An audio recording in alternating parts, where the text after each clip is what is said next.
En el funeral de mi abuelo, una orden de arresto federal me obligó a traicionar mi juramento, solo para descubrir que mi salvación era la trampa más elaborada jamás tendida. El aire en el cementerio era denso, pesado con el olor a tierra mojada y flores recién cortadas. El sol de mediodía apenas lograba penetrar la capa de nubes grises que cubrían el valle. Era el funeral de mi abuelo, un hombre que me enseñó todo sobre el honor y la ley. Yo, Daniel Vargas, llevaba mi mejor traje, sintiendo el peso de mi placa de agente de investigaciones de seguridad nacional bajo la chaqueta. No era el día para pensar en el trabajo, pero en esta línea de servicio, el trabajo nunca termina del todo. Mi colega, Mike, estaba a mi lado, revisando nerviosamente su teléfono cada 2 minutos. Mike es bueno, pero le falta tacto. Yo estaba concentrado en mi madre, que sollozaba junto a la tumba, tratando de mantener una fachada de estoicismo. «Daniel, ¿viste eso?», susurró Mike con la voz tensa. «¿Ver qué, Mike? Estamos despidiendo a mi abuelo». «Baja la voz, si sé». «No, en serio. Esa limusina negra, justo al final de la fila. El conductor está demasiado alerta». Ignoré a Mike. Era un funeral lleno de figuras importantes. Abogados, algunos políticos locales, y sí, incluso algunos miembros del Poder Judicial. Es una pequeña ciudad. Todos se conocen. Pero entonces lo vi. Una figura alta, vestida impecablemente de negro, separándose del grupo principal y caminando hacia el mausoleo familiar. Reconocí esa silueta al instante. Era la jueza Eleanor Vance. La jueza Vance era una leyenda, una fuerza implacable en el Tribunal Federal. Había supervisado algunos de los casos más sensibles en la región durante los últimos 20 años. Era la mujer que había desmantelado esa gran red de contrabando hace 5 años. El caso que puso a mi división en el mapa. Ella se acercó al borde de la fosa, su rostro una máscara de mármol bajo unas gafas de sol oscuras. Nadie se atrevió a interrumpir su momento. Incluso el sacerdote se detuvo. Fue entonces cuando mi radio, escondida bajo mi abrigo, crujió. Era la central. La voz de mi supervisora, la capitana Reyes, sonaba aterrorizada. «Agente Vargas, agente Miller, ¿me copian? Tenemos una situación de máxima prioridad. Necesitamos confirmación visual en el cementerio Willow Creek. Repito, máxima prioridad. Aquí Vargas, copiado, capitana. Estamos en el lugar. ¿Cuál es la emergencia? Escuchen con atención, porque esta información es clasificación alfa. La jueza Vance, la jueza Eleanor Vance, tiene una orden de arresto activa. Es por encubrimiento de fraude a nivel federal y posible malversación de fondos relacionados con la investigación de la red de los Tres Ríos. Ella es el objetivo principal. La orden fue firmada hace 20 minutos. Necesitamos ejecutarla ahora». Mi sangre se congeló. ¿La jueza Vance? ¿Aquí? ¿En el funeral de mi abuelo? Esto no podía ser una broma. Si la arrestábamos aquí, en medio de la ceremonia, sería un escándalo nacional.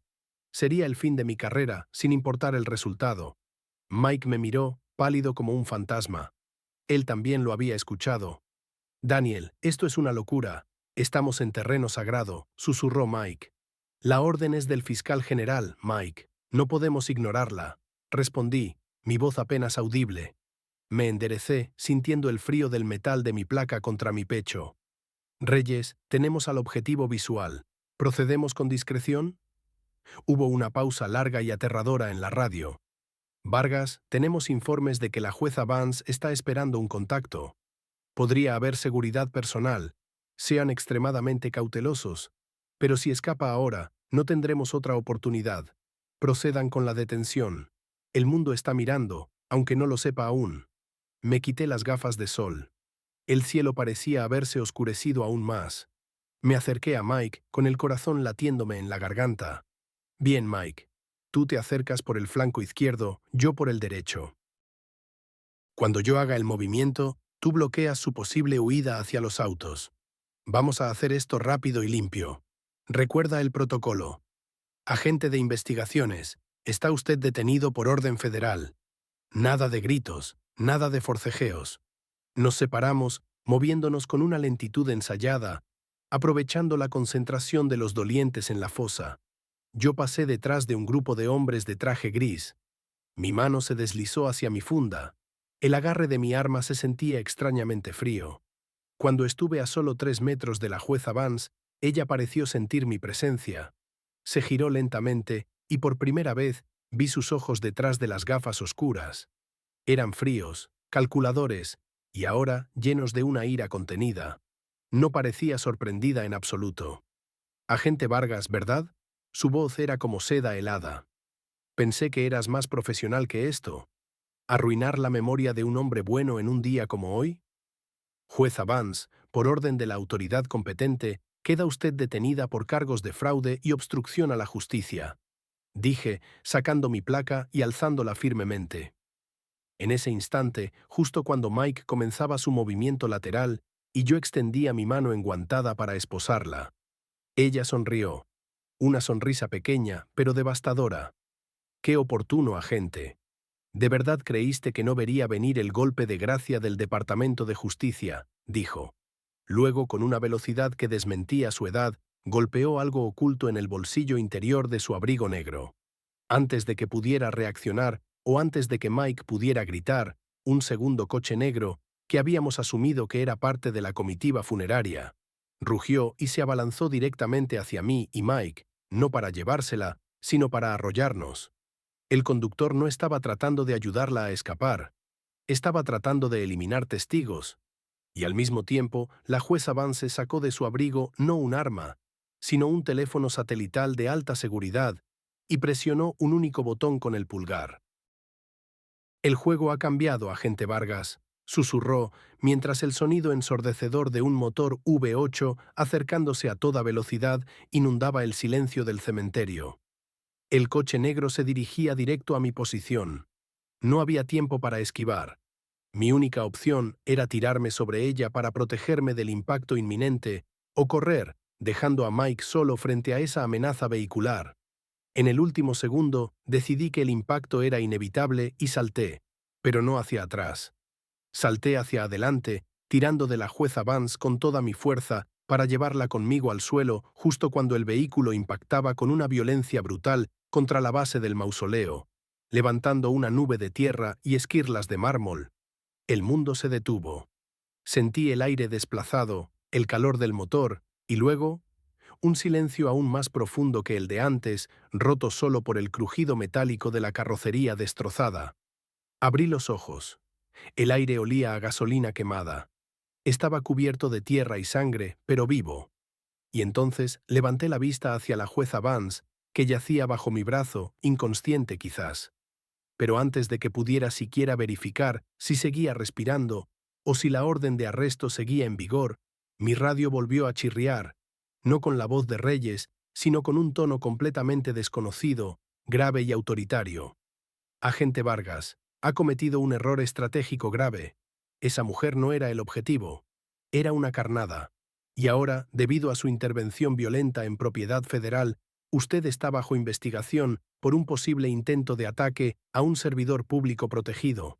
Espere instrucciones. No se mueva de ahí. El eco de la voz desconocida en la radio se desvaneció, dejando un zumbido agudo en mis oídos. Intento de ataque a un servidor público protegido. La acusación era absurda, una trampa tan elaborada que me hizo sentir náuseas. Me levanté de un salto, ignorando el dolor punzante en mi costado, y miré a mi alrededor. El coche que había impactado era una masa humeante y retorcida contra la piedra del mausoleo. El conductor había desaparecido. Mike estaba de pie, tambaleándose, con la mano en el costado, mirando la escena con horror. Daniel, ¿qué demonios fue eso? ¿Quién era ese? Parecía el jefe de alguien. Mi atención se centró de nuevo en la jueza Vance. Estaba tendida, inmóvil.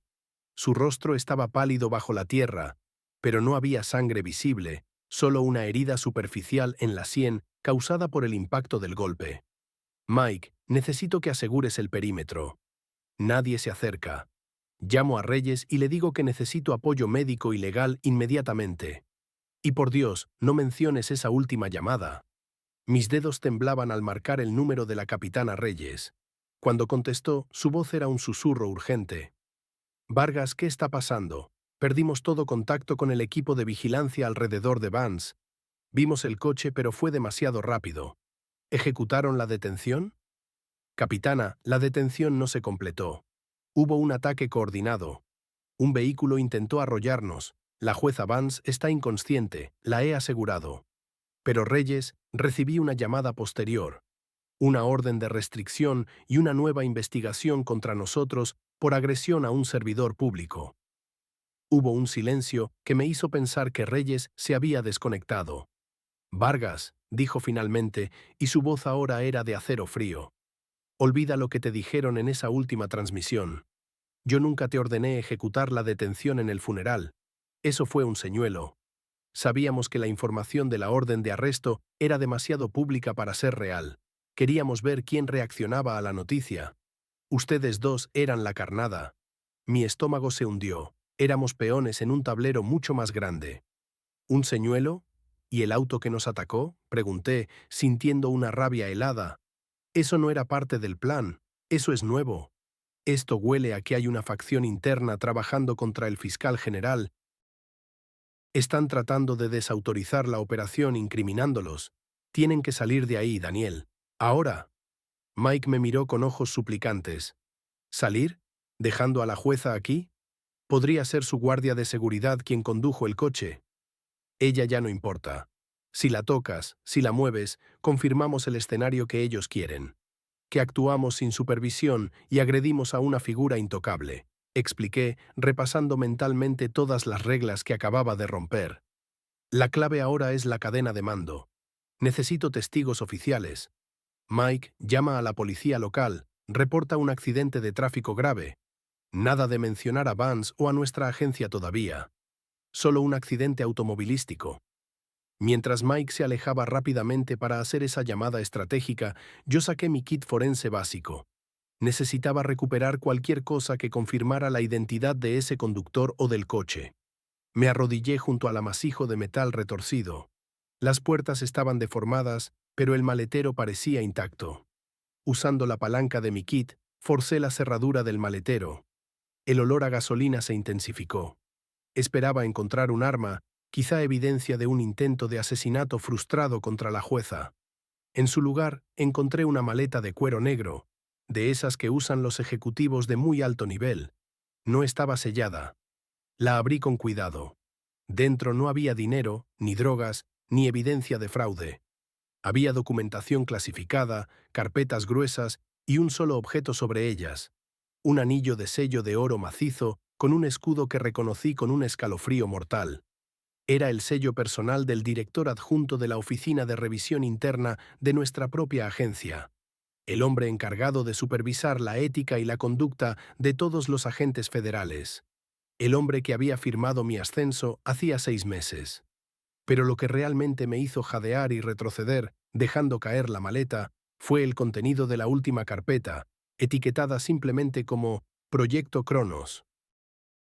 Dentro había fotografías recientes, de alta resolución, de mi casa, de mi esposa y mis hijos en el parque, y lo peor de todo, un informe detallado de mis finanzas personales, con anotaciones a mano que analizaban mis gastos y mis patrones de gasto. No era solo vigilancia, era una auditoría completa diseñada para encontrar vulnerabilidades. Y en la parte inferior de la página, un post-it amarillo pegado a la foto de mi hija mayor, con una caligrafía elegante y familiar. Vargas, eres leal al sistema, pero no a las personas correctas.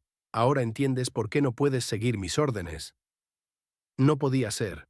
El director adjunto no solo estaba detrás del señuelo, estaba orquestando un intento de asesinato contra mí y Mike para encubrir un escándalo que involucraba la revisión interna de la agencia, utilizando la detención de Vance como distracción. Justo en ese momento, escuché voces acercándose, pero no eran las sirenas de la policía local que Mike había llamado. Eran botas tácticas, moviéndose con disciplina militar, y venían del bosque detrás de las tumbas. No eran nuestros, eran demasiados, y estaban armados. Mike gritó desde detrás de un ciprés. «Daniel, son hombres armados, vienen del perímetro sur, no son la policía local». El hombre que me había dado la orden por radio había mentido. No quería que me fuera. Quería que me acorralaran. Miré la maleta abierta, el anillo. las fotos de mi familia, y supe que si caía en manos de esos hombres, todo se desvanecería.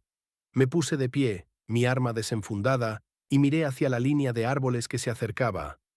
Eran al menos 6, moviéndose en formación de asalto. Eran profesionales, mucho más equipados que nosotros. Levanté mi radio, el corazón martilleándome como un tambor de guerra. Capitana Reyes, hemos sido emboscados. No son informantes, son personal armado de una unidad desconocida. Parecen estar aquí para eliminarnos a nosotros y la evidencia. Necesito extracción inmediata o... Antes de que pudiera terminar la frase, un potente destello cegador emergió de la maleza, seguido inmediatamente por el sonido seco y ensordecedor de un disparo de francotirador. El proyectil no fue dirigido a mí, sino al único testigo vivo que quedaba cerca. Mike. Lo vi caer, su cuerpo golpeando el suelo silenciosamente, mientras yo gritaba su nombre, en shock total. El francotirador había eliminado a mi único respaldo y ahora tenía toda la evidencia clasificada en mis manos, sin saber a quién responderle, rodeado por hombres que querían mi muerte, y con la confirmación de que mi familia estaba marcada. Mi mente gritó, «¡Huye!». ¿Pero a dónde? ¿Con qué arma? Mientras los 6 hombres comenzaban a correr hacia mí, mi mirada se fijó en la mano de Mike. Había soltado su radio. Estaba a unos pocos metros de mí, boca abajo, y a su lado, brillando bajo el sol tenue, había algo que no había visto antes. Un pequeño dispositivo con una luz roja intermitente, del tipo que solo se usa para detonar cargas remotas. Pero no era el de Mike. Parecía haberlo recogido antes de que cayera. Y la luz roja parpadeaba con un ritmo lento y constante. No era una detonación, era un temporizador. Y la cuenta regresiva estaba llegando a 0. El aire se hizo irrespirable. La luz roja del dispositivo en la mano inerte de Mike parpadeaba más rápido, su ritmo frenético anunciando el inminente final de todo. Los 6 hombres armados estaban a menos de 20 metros, sus fusiles apuntando directamente a mi pecho, y yo estaba congelado entre la evidencia que condenaría a mi propia agencia y la amenaza física inmediata. «¡Alto! ¡No se muevan!», grité, levantando la maleta negra con el sello del director adjunto en una mano y mi arma en la otra, apuntando al hombre que parecía ser el líder. Pero ellos no estaban allí para negociar. Estaban allí para silenciar. El líder asintió ligeramente a sus compañeros y todos avanzaron. El temporizador llegó a 0. Esperé la explosión, el calor, la aniquilación. Pero lo que ocurrió fue mucho más extraño y, paradójicamente, mucho más ruidoso. En lugar de una detonación, el dispositivo en la mano de Mike emitió una ráfaga ensordecedora de ruido blanco puro, un pulso sónico tan intenso que no era doloroso, sino desorientador. Los 6 hombres cayeron al suelo, llevándose las manos a las cabezas, gritando de forma gutural, sus comunicaciones interrumpidas y sus sistemas auditivos sobrecargados. El pulso había sido diseñado para neutralizar temporalmente a cualquier persona con equipo de comunicación o equipo táctico de escucha. Aproveché el segundo de caos absoluto. No podía enfrentarlos a todos, pero podía ganar tiempo. Miré hacia la jueza Vance. Seguía inconsciente junto al mausoleo. La arrastré detrás de una lápida grande de granito, asegurándome de que estuviera protegida del fuego cruzado. Luego, giré hacia la única persona que podría haber dejado ese dispositivo. La capitana Reyes. «Reyes, necesito saber qué acaba de pasar», grité en mi radio. «Vargas, lo siento. Usé un disruptor de frecuencia personal que desarrollamos en secreto. Está diseñado para anular micrófonos y auriculares en un radio de 10 metros. Te di una ventana de 30 segundos. Sácala de ahí. No confíes en nadie de arriba». Su voz sonaba como si estuviera corriendo o bajo fuego. 30 segundos. Eso era todo lo que tenía.